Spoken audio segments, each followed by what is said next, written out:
Hi, guys.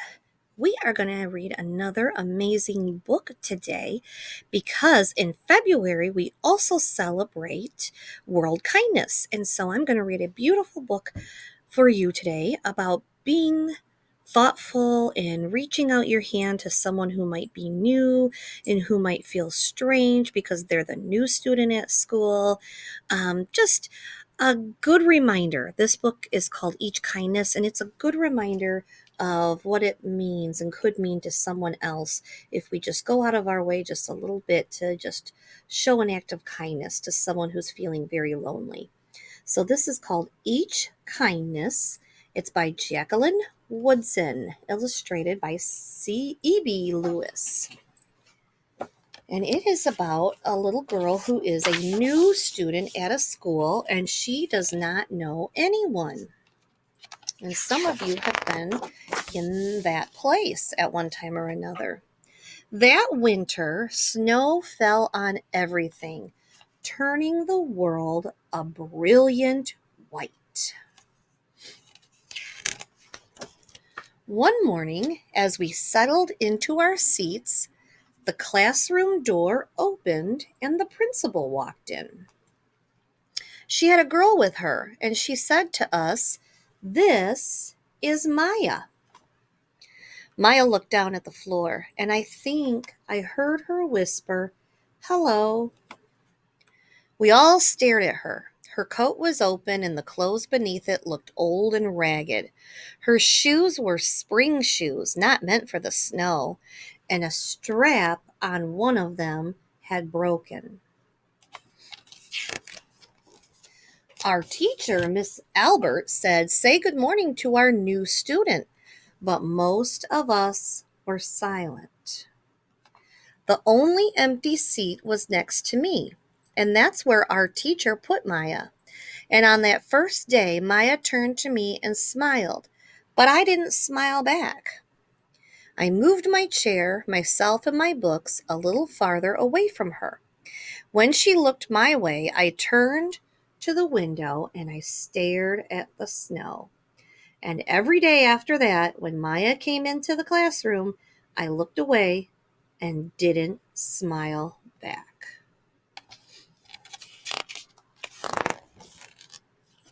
My best friends that year were Kendra and Sophie. At lunchtime, we walked around the schoolyard, our fingers laced together, whispering secrets into each other's ears. There they are, right there, walking around together, telling each other secrets. One day, while we were near the slide, Maya came over to us. She held open her hand to show us the shiny jacks and a red ball that she'd gotten for her birthday. "It's a high bouncer," she said, but none of us wanted to play. So Maya played a game against herself. So there's Maya showing them her jacks and her rubber ball, and she ends up playing by herself because they weren't interested.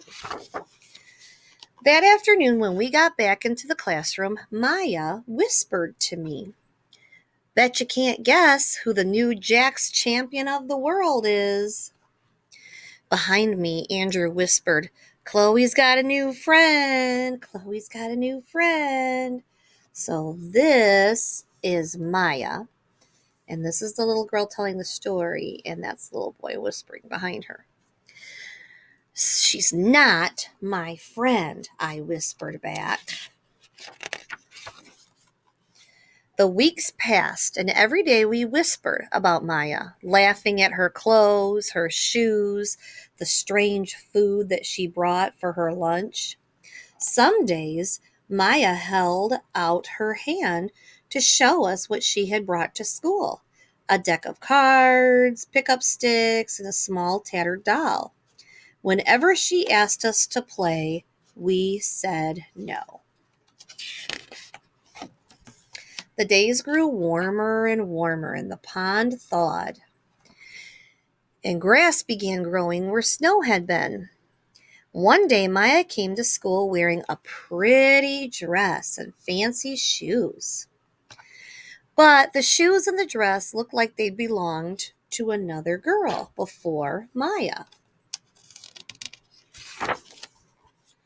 I have a new name for her, Kendra whispered. Never knew. Everything she came from, everything she has came from a secondhand store. And we all laughed. Maya stood by the fence. She was holding a jump rope but did not come over to ask if we wanted to play.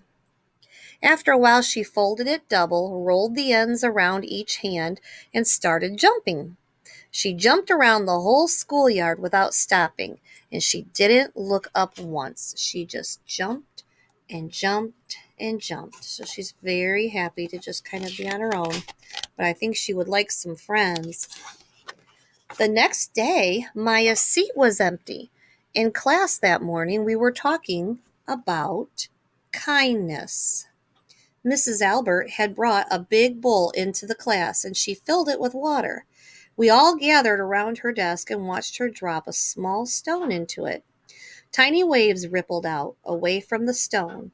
This is what kindness does, Mrs. Albert said. Each little thing that we do goes out like a ripple into the world. Then Miss Albert let us each drop a stone in as we told her what kind things we had done. Joseph had held the door for his grandmother. Kendra helped change her baby brother's diaper. Even mean old Andrew had done something. I carried teacher's books up the stairs, he said, and Miss Albert said it was true. I stood there, holding Mrs. Albert's rock in my hand, silent. Even small things count, Mrs. Albert said gently, but I couldn't think of anything, and I passed the stone on. So her teacher told her even small things count, but she could not think of anything that she had done that was kind. I think she's feeling guilty about how she has treated Maya. That's what I'm thinking. That's my prediction. Maya didn't come to school the next day or the day after that. Each morning I walked to school slowly, hoping this would be the day that Maya returned, and she'd look at me and smile, because I promised myself that this would be the day that I smiled back. Each kindness, Miss Albert had said, makes the whole world a little bit better. But Maya's seat remained empty.